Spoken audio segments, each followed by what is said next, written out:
Natin ngayon to. Okay, ito na mga boss. So gwapong gwapo din tong unit na to. Susulitin din natin yung interiors nito.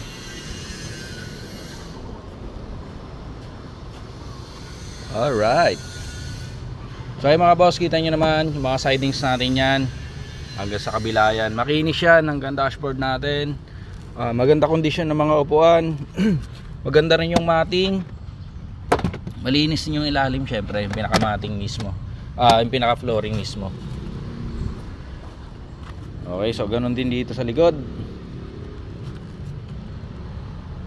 Goods na goods ang mga upuan. Ceiling din ito mga boss, malinis Okay. So hanggang sa likod dyan, syempre goods na goods yan. Hanggang dito sa likod, kompleto sa matting yan Okay. So para makita nyo